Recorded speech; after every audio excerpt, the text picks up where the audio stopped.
Okay, and we're on. Hi, you guys.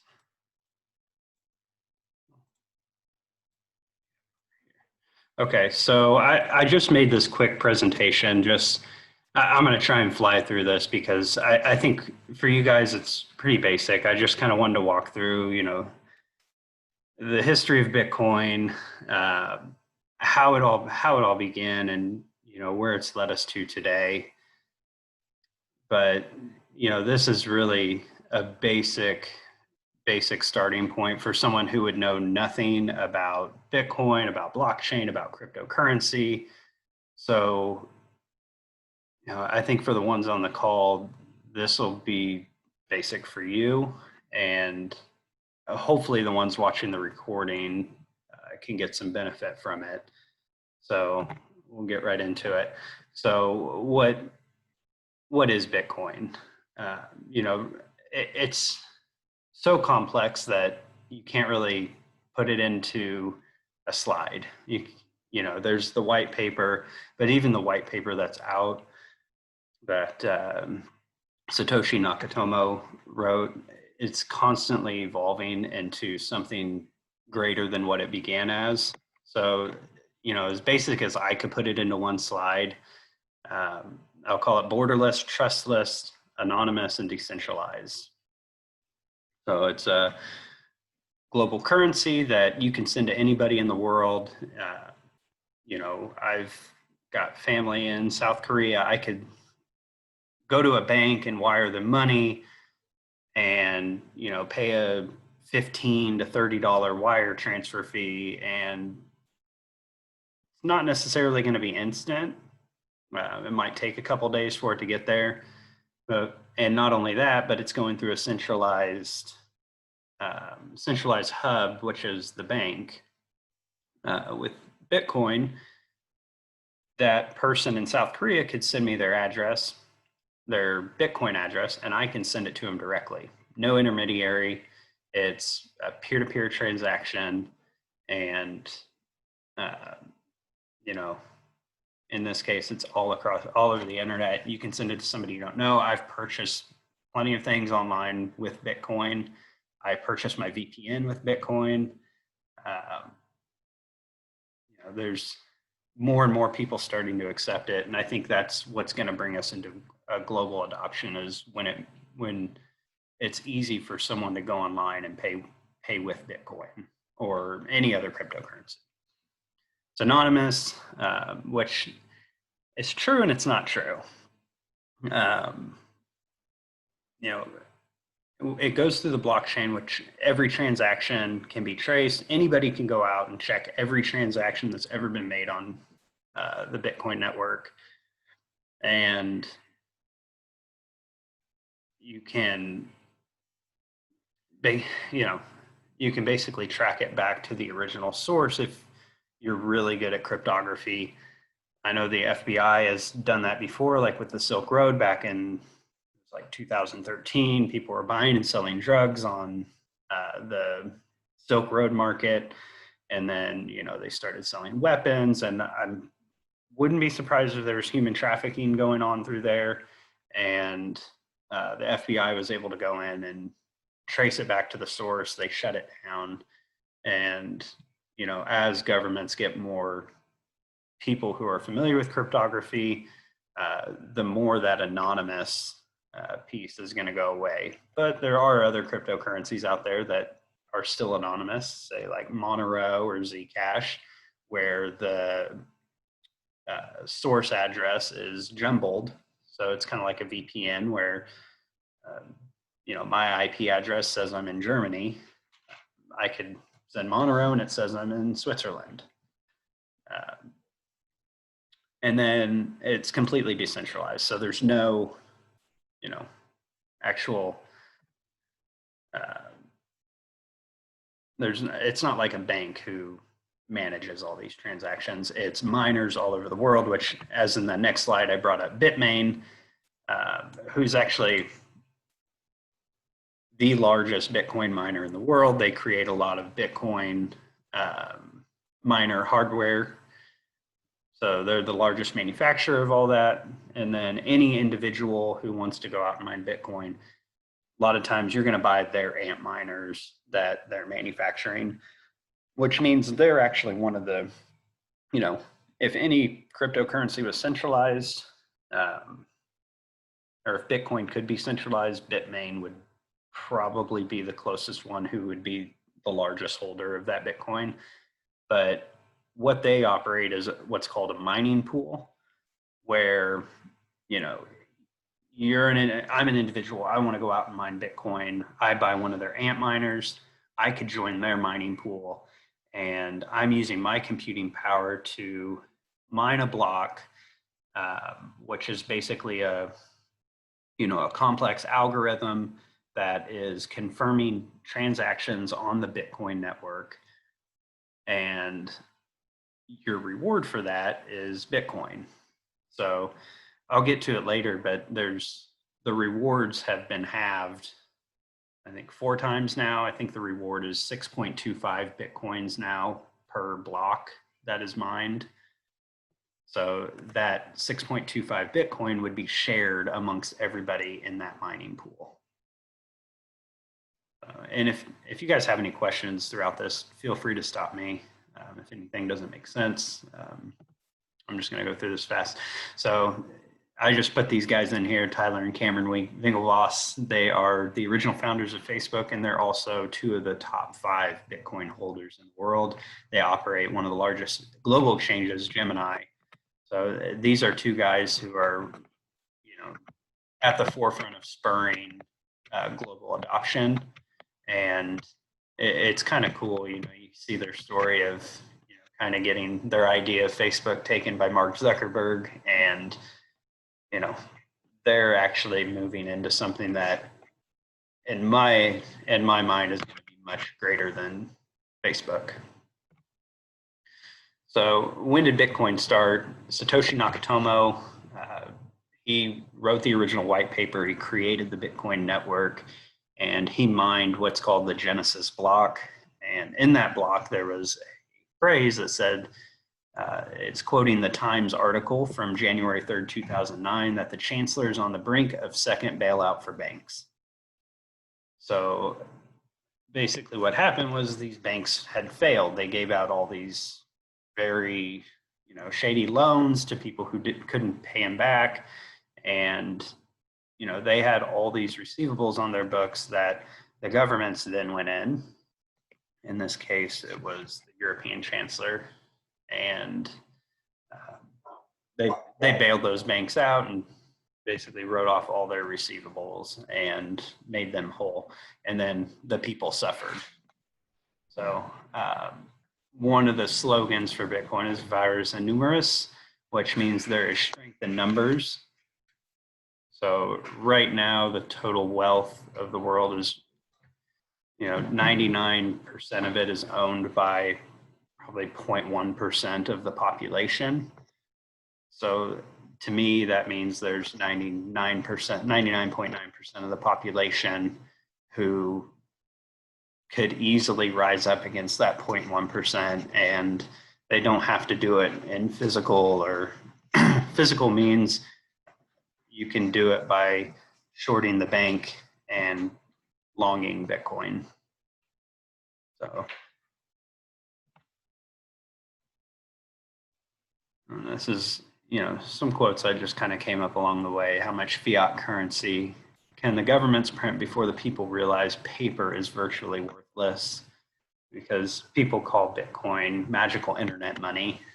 But in essence, a $100 bill, what is that really worth? It's only worth $100 in our mind, and because a government tells us it's what it's worth. But at the end of the day, you look at it, it's a piece of paper. It's not, a real physical asset. I've always been taught as an accountant that cash is king, and I truly believe that mantra is going to change, and that Bitcoin is going to be the king. Hey, Brad. Yeah, what's up? So, the different currencies of the world used to be backed by gold, I know they're not anymore, but that's what created the value of the US dollar or euro or pound, whatever. What is Bitcoin backed by to say this is what the value of it is outside of its perceived stock price? So, you know, it would really be backed by the people who hold it and the miners who are mining it. It's not backed by gold or a physical asset. You know, in essence, it is similar to um, fiat currency, except the difference is you can't print any more Bitcoin. There's only 21 million that can ever be mined, and you can't. There'll never be any more than that. Whereas fiat currency, you know, as we're seeing now, they're writing all these stimulus bills and creating trillions of dollars and just printing more and more money, and that's based. You know, you mentioned the gold-backed currency, and that's really based on Keynesian economics, which is basically saying as the population rises, as GDP rises, we'll print more cash to stay up with that. But it's not as simple as that. You know, generally speaking, if you have something like Bitcoin where there's only 21 million, even gold, people are learning how to create gold just through their own, you know, chemical process. And you know, gold was always thought of as a finite substance where there's only so much gold, but I don't believe it to be as finite as what Bitcoin is. So, you know, to answer your question, it's not backed by a physical asset. Again, it's worth what the people give it worth. It would be backed, I guess, by the assets that are being exchanged for that Bitcoin. So if you want to, you know, if I want to buy your house and you tell me your house is worth 20 Bitcoins,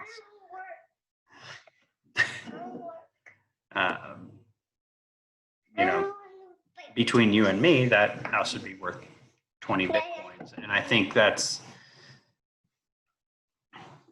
don't know if that answers your question. A little bit. I guess more they have a finite amount, whereas with, like you said, fiat currency, they can just do whatever they want whenever they want. Right. And a lot of that currency that's getting printed, you know, it's going to the banks. It's not necessarily ending up with the people. Right. So that's why a lot of these wealthy, you know, very wealthy people continually get richer during this pandemic. And, you know, hey, don't pour that out. Get that towel and clean it up, okay? Sorry about that. So, and let me know if I'm getting ahead of myself with this question, but so the altcoins, are those backed by Bitcoin, or is it more like similar to Bitcoin? They're not backed by anything except their market cap of the value they're allowing out in the. That's a good question. Because, you know, altcoins, they vary, you know, they're all over the board. Some of them are like Bitcoin where, yeah, it's only backed by the market cap. Some of them, they, you know, like one like Tezos, those are backed by physical assets like real estate and land and airplanes. And there's a lot of these that are starting to come out that are being backed by physical assets. And I think that's where you're going to get a lot of good worth from the blockchain. But yeah, they're really all over the board. So like, you know, the Ethereum network is probably backed by all of the decentralized apps that are built on it. You know, you have, you know, cryptocurrencies like Chainlink that are built on the Ethereum network. And you really have thousands of cryptocurrencies built on the Ethereum network, and enterprises are using it for their own internal networks to break into the blockchain. JP Morgan even created their own stable coin for internal transactions based on the Ethereum, or built on the Ethereum network. So I think the value is in the protocol and how big the network is and how many people are using it. Uh,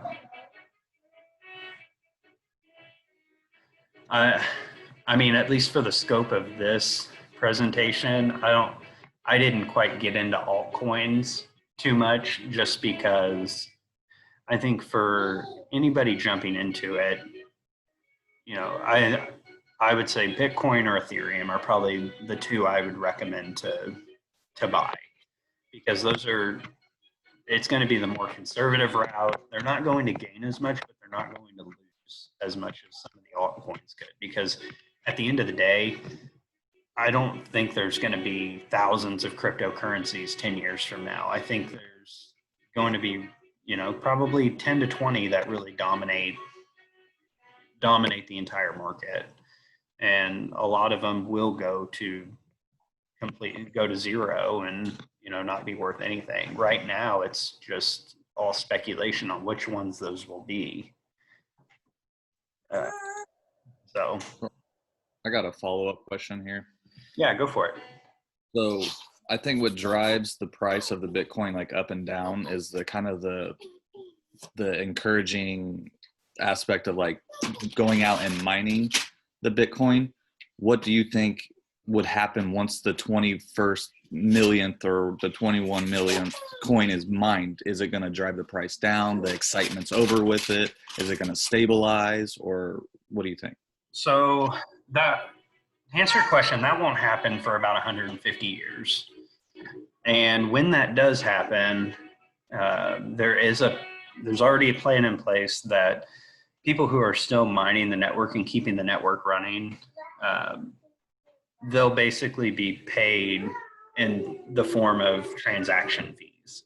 So every time you make a transaction, like right now with a Visa card, you go to Walmart and you swipe your Visa. You don't notice it, but Walmart's paying a 2 to 3% fee for that debit or credit card transaction. So every time you would use Bitcoin, there would be a transaction fee. It won't be 2 to 3%. It would probably be like a fraction of a percent. And then those percents would then go back to the people who are still running call them mining rigs and keeping the network up and running. So there's still be an incentive to keep it going. But again, that won't happen for 150 years or so. And by then, can you imagine? I can't even imagine what technology will be like 150 years from now, how powerful our computers will be. We could have mining rigs on Mars at that point that are operating the Bitcoin network. Yeah. But so like once you start getting into that point of like making transaction fees, what's keeping it away from being virtually centralized? And that's a really good question. And I guess that's a knock against Bitcoin is a company like Bitmain owns and operates most of the mining rigs in the world. And, you know, if you own more than 50%, you can, you know, create an attack on the network and, you know, really shut it down. So I think it boils down to the people and, you know, there's transparency in that. So to me, I think the only way you can make it work is if if this became a global currency, every single person would have to be a Bitcoin miner, and you would basically have, you know, a central hub in your home that's constantly confirming those transactions, and that would truly keep it decentralized. I think that's the ultimate goal, and there's companies who are working on that right now to make it so people like you and me who aren't, you know, technically savvy enough to build our own mining rig, we could have, you know, an Apple version of a Bitcoin miner in our home. And if you have 6 billion of those running, that's what will keep it decentralized. Right. So what you're saying is like right now, for example, 99% of the wealth is held by 1% of the population, and a dollar's a dollar. That's not going to go anywhere. So they can buy something the exact same price as us. But if somebody owned 99% of the Bitcoin, we, the people, control the price, and then it would probably potentially plummet per value. Yeah, if somebody owned all of the Bitcoin, like if someone went out there and tried to buy it all, the price would go probably over $1 million per Bitcoin. It would be virtually impossible because there's a supply and demand. There's only so many. I mean, most of the Bitcoin right now is actually held in cold wallets where people aren't selling it. And if somebody went out there and tried to buy it all, they wouldn't be able to. They'd maybe be able to buy 2 million Bitcoins. And if they did that, that would drive the price to 6, 7 figures. And if you put it in terms of US dollar.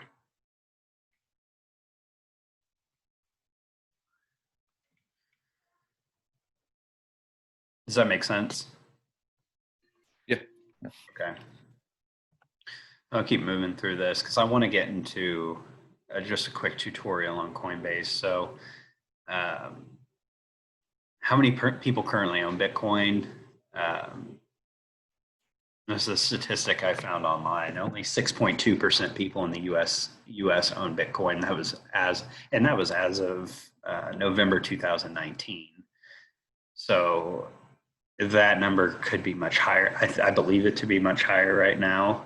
And then 19% globally, which is actually a staggering number because what I'm hearing from different people I connect with in other parts of the world is, people who buy Bitcoin in Africa don't buy it to invest it; they buy it to spend it, and that's because their currencies are so unstable that it makes more sense to them to buy Bitcoin because it's much more reliable and stable than their own government-backed currencies. So another stat I found was 95% of people who have bought Bitcoin at any point in time and they've held on to it, they're profitable. So I put a link in here to my, to Coinbase if you want to get started. You can go to that link, and which keeps getting covered up by my own Zoom. Go to that link, and you can earn $10 free Bitcoin when you purchase $100 or more. Incentive for me is I get $10 free Bitcoin too, so I will keep that out there. That's the only incentive I have for doing this. I'm giving you guys 100%, my time for 100% free. So I hope you take advantage of this information I'm giving you today. So one of the big trends we're seeing right now is DeFi. I don't know if you've heard that term before, but what it stands for is decentralized finance. So we kind of talked about what decentralized means in the terms of Bitcoin, but there's thousands of dApps, decentralized apps being built on the Ethereum network that are making it easier to have that decentralized finance, from applications that retailers can use to accept cryptocurrency to oracles like Chainlink, who I can't even explain Chainlink. I think somebody else should probably take the lead on that one, because personally I don't own any. That's one that's been very hot recently, and it's spiked. I remember seeing the ICO back in 2017, and it was like 20 cents, and now it's $10. So there's definitely opportunity out there if you can find the right one and you hold on to it, and you just if you believe in it, you'll hold on to it and you'll be rewarded. I would say instead of waiting, you're watching this video, or you're on this call because you want to invest now. Consensus is by the end of 2021, we're going to witness one of the greatest bull runs in Bitcoin's history. That's starting with the trend to DeFi. There's billions of dollars being thrown into decentralized finance apps. And what's going to happen is when those spike up enough, what are people going to do with it? They're going to sell it, and they're going to sell it. They're going to have to sell it for Bitcoin. And when they sell it for Bitcoin, that's just going to drive that price up. And we're going to me, that's going to be where we see global adoption. So this is what we call the product life cycle. So you have 5 people in the product life cycle. You have innovators, people who are creating, people who are at the forefront of new technology. And you have early adopters, people who didn't necessarily create it, but they want to have the newest and coolest techie gear. They're generally the trendsetters, people who are influencers in different markets. And that's where we're at right now, is with early adopters. So we haven't quite hit the chasm, which to me is going to be in 2021, where the early majority jumps on the bandwagon and starts using it. That's when we're going to see global adoption, is once we hit that chasm. And from there, you're not going to see the volatility. After we get there, you won't see the volatility that we've seen before, where Bitcoin goes up thousands of percent and then drops 80%. Oh, sweet. Thank you. I guess they removed my 40-minute time limit. So once we get there, everybody's going to jump in because they think they're going to make money, and they're really not going to make that much return on investment, because then the late majority is going to come in, people who want to wait and see what it's going to do before jumping in. And at that point, you'll start to see a decline in interest. There'll probably be something else. I don't necessarily know that Bitcoin will take the same route, but one of the things that you can compare it to is an iPhone, where back in 2008, 2009, the iPhones had first come out, and Apple stock was very volatile at the time. And you had early adopters who were using the smartphones, using the iPhone. They believed in it, and then all of a sudden the chasm happened, where now everybody owns a smartphone. You may have a few laggards out there in our 16% who still have your standard cell phone, but eventually they'll have to convert, because those will be a thing of the past. So the goal of this is to get you in here before everybody else jumps in, because at the end of the day, there's 21 million Bitcoins. There's 7 billion people on Earth. There's enough for each person to own 0.003 Bitcoin. Right now, one Bitcoin is about almost $12,000. And once we get out here, if we get out here and Bitcoin's still around, it's going to be worth $1 million in today's value. There's no doubt about it. And they won't even convert it to US dollars anymore. It'll just be, you'll pay in what's called a Satoshi, which is 100 millionth of a Bitcoin. So that I kind of talked about the Bitcoin halving chart, which means in the beginning you had the Genesis block where 50 new Bitcoins were created every 10 minutes. So every block that was mined, the miners would earn 50 new Bitcoins. Back then, you could use a regular computer to mine Bitcoin. But as you move on in time, the mining algorithms get harder and you need more powerful computers. So they moved into the GPU stage where you have to use basically a gaming computer to mine Bitcoin, and the reward was cut in half. So what you can see here is when you had that original spike and then it came down, and then you had your first halving, and right after that halving, you see an increase from $10 up to $1,000. Huge returns for anybody who got in at that time, which when I first learned about Bitcoin, it was right about here. And of course, to me, it was magic internet money. I didn't buy in, and it's probably the biggest, one of the biggest regrets of my life.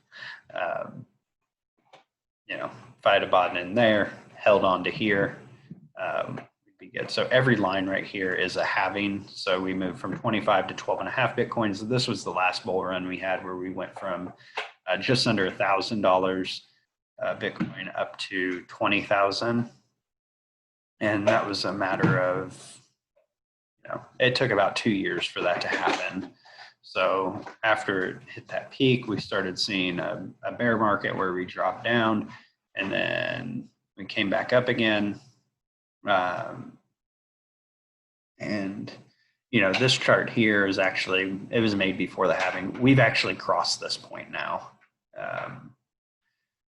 We've crossed this point. We're about right here. 1 Bitcoin is now $12,000. So it's following that trend perfectly, where the halving happened and now we're going to see it come up. And the general consensus is around $100,000 of Bitcoin is where we're going to end up. Probably around the end of 2021 is my guess. And it could go beyond that. It could go below that. I don't know. It could go to zero. At the end of the day, I'm not a financial advisor. I am an accountant. I have a lot of financial background. I've been following Bitcoin for a long time, and as many people who have tried to shut it down, you can't, Bitcoin's died, 1, 2, 3, 4 times, and it's risen from the ashes every time. So I anticipate that to happen again, and you can generate a lot of wealth by getting in now. So that's about all I have for Bitcoin, but I wanted to get into some investment strategies for anybody who wants to start out. You always want to have a plan when you go in. Always, always, always have a plan. Don't go in blind. Don't go in and just buy it and not know what you're going to do with it. Only invest what you're willing to lose. Have an entry and an exit plan. A tip I could give you is if your investment increases by 100%, sell half, let the remainder ride it out, and you'll decrease your risk. You'll get out your original investment, and the rest is just gravy on top. So I created a little chart here. You can take a screenshot of this if you'd like. I find it very helpful. This is my strategy. I'll give you a little example here where your original entry is $100. You buy 20 coins. So your portfolio balance is $2,000. Then your target is $200. This is your first target. So that's 100% gain. And when you hit that target, you want to sell 50% of it. So you sell 10 coins. Your profit is $2,000 and your new portfolio balance is $2,000. So you have completely taken all the risk out after that first target. You have your money, original investment back. You can do with that as you please. I typically take it and I go find another project to invest in, one that I can get another 100% on. And some people take it out, put it in the bank, and that's completely fine. It's all part of your plan. Target 2, when it hits $300, that's a 200% gain. You want to sell 25% of what you have left. That'll leave you with 7.5 coins. And then that profit there, the 2.5 coins that you sell, yields you another 750 of profit, and your portfolio balance is 2250. Your portfolio's grown, your profits have grown, and then you kind of want to keep that going. After target 3, sell another 25%. Your balance, you have less coins now, but your portfolio balance stays the same. You have more profits. And if you hit all 3 of those targets, your total profits in this scenario is $3,500. You have a remaining portfolio worth $2,250. Your total investment was $2,000. So your ROI, or return on investment, is 188%. But you have to also consider taxes in this case, where depending on your time frame, it could be a short-term or a long-term capital gain, and you'll get hit with a tax bill at the end of the year. In this case, $309, which is 15% of that taxable gain. And that's calculated by taking the number of coins that you sold and taking the percent of the coins sold times your original investment and reducing that from your total profits. So obviously, again, I'm an accountant. I do my own taxes, but you'll want to have a tax professional look into that if you start making gains like that. Generally, a place like Coinbase is going to give you a tax form at the end of the year that calculates it all for you. So I know TurboTax is integrated with Coinbase. So if you log in through your Coinbase account through TurboTax, it does all the work for you. So always take your profits. Don't leave them on the table. What we saw in 2017 was people held all the way through the top and then all the way down when Bitcoin went from, went to $20,000 and then went down to, $3,300. People held it all the way down and left all those profits on the table. Always remember to pay yourself. So, from my experience working in a bank, convincing people to take loans, to put their money in the bank, give their money to our advisors to invest for them. Personally, I did this is why I got out of the bank, is because I can attest that banks only care about increasing their net worth, not yours. You have to look at the motive of anybody who's trying to do this. Anybody who wants to take your money. Ultimately, my motive is sharing this with my loved ones, my family, my friends, so they can join me in this journey, and we can reach financial freedom together, where finances aren't an issue. We can focus on living our lives, loving others, taking care of our neighbors, basically getting back to that purpose that we were born for. So that's it for this presentation. I'll get into a quick tutorial of Coinbase. Just for anybody watching, you can take that and use it to start your own journey with Bitcoin and cryptocurrency. So I'll do another one of these. I'm going to make it more of an intermediate course. I'm going to show some of the exchanges that I use. I'll give some benefits of hardware wallets. And then always, take a look at my YouTube channel, subscribe, and hopefully we can all take the path of financial freedom together. So that being said, jump into Coinbase real quick. I'm already logged in here, so buying cryptocurrency is easy.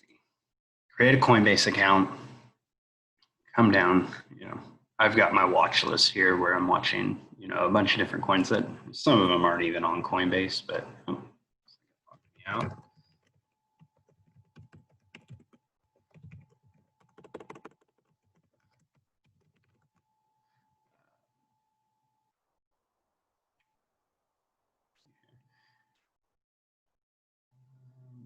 So very easy, create an account. You can come up here to, you'll want to link up your bank account. So that way you can just do it. You can either deposit USD or you can just come straight to trade and, do a buy. I normally don't do it this way because I have figured out, ways that work for me. They may be a little more complex, but, when I first started out, this is how I would buy Bitcoin. I want to buy $10 worth, put $10 in there. I've got my bank account. It's telling me the spot price that it's going to be at. So it's going to do $9 and there's a 99-cent fee. So that fee goes to Coinbase. Again, in the next video, I'll show you how you can avoid some of those fees. Basically reduce them by about 90%. But in this case, I'm just gonna click buy it now and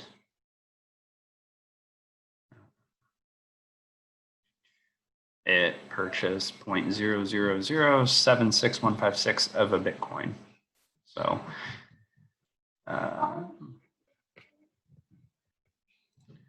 so now I can go to my portfolio and I now have Bitcoin in my wallet. So again, if you want to avoid the fees, I'll give another tutorial. It won't be today. It'll probably be next week or in a couple weeks when I have time to go on and do this next tutorial. But it starts to get a little bit more complex when you go beyond that. But for anybody starting out, this is an easy way to get in. Even by paying the fee, I bought Bitcoin for under 12 grand. And if that goes to 120 grand at the end of this bull run, that $10 is now worth $100. So you can hold it in there, and then, if you want to go and sell it, you just go to trade, and then you can sell. I want to sell all of my Bitcoin. As you can see, I'm not going to get paid out as much as I paid because I'm paying another 99-cent fee, and the spot price is actually a little different because you have buy and sell spreads where people are selling it for a certain price, people are buying it for a certain price.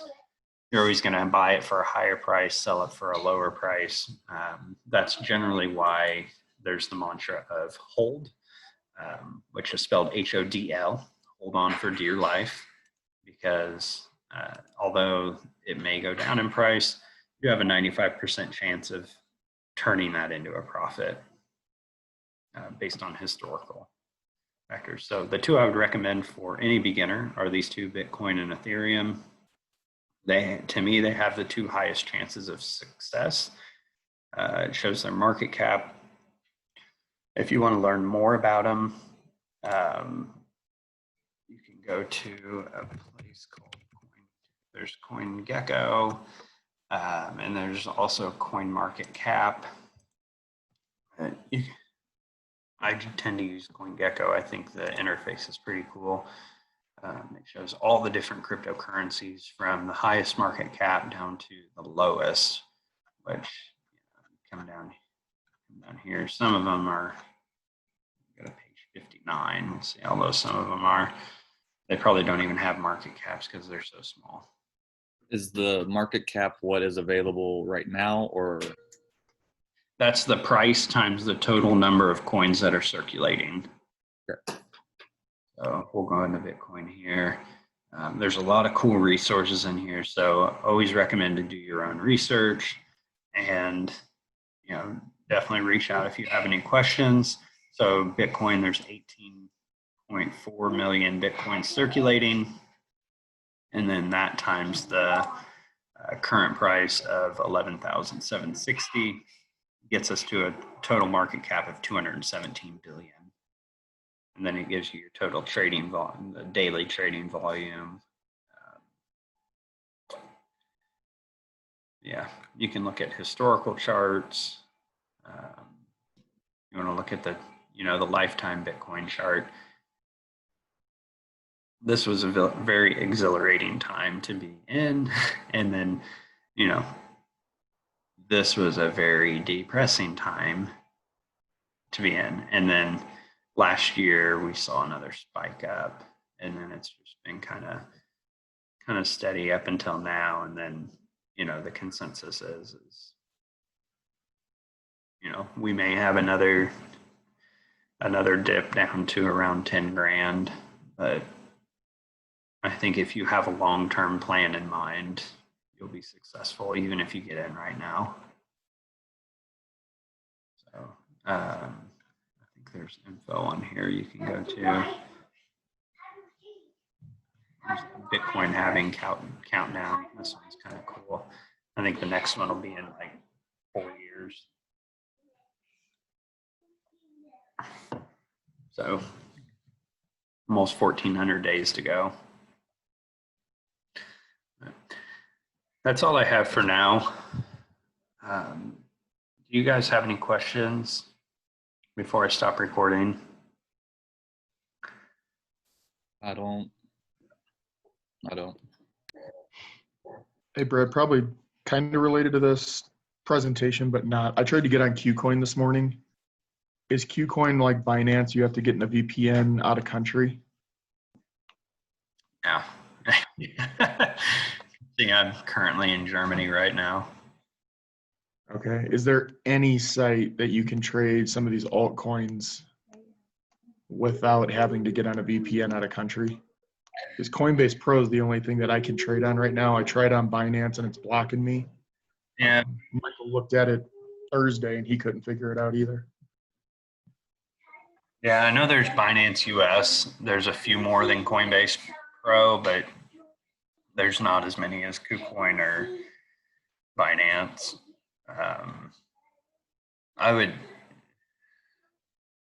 You might try BitMax. You can also, I don't know if you've tried Uniswap yet, but I've created a video. It's out there on my YouTube channel.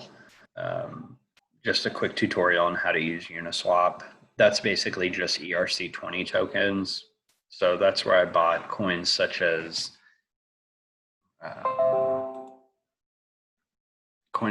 Geek, DeFi Pi, Decenter, DIA, DMM. I think I bought LCX out there too. Does that one have Cody on it as well? No, that one doesn't have Cody. Let's see here. Go to.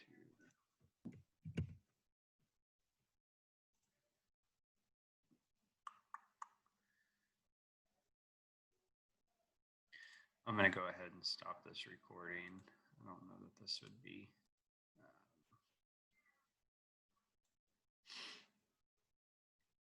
applicable to any of our beginners watching.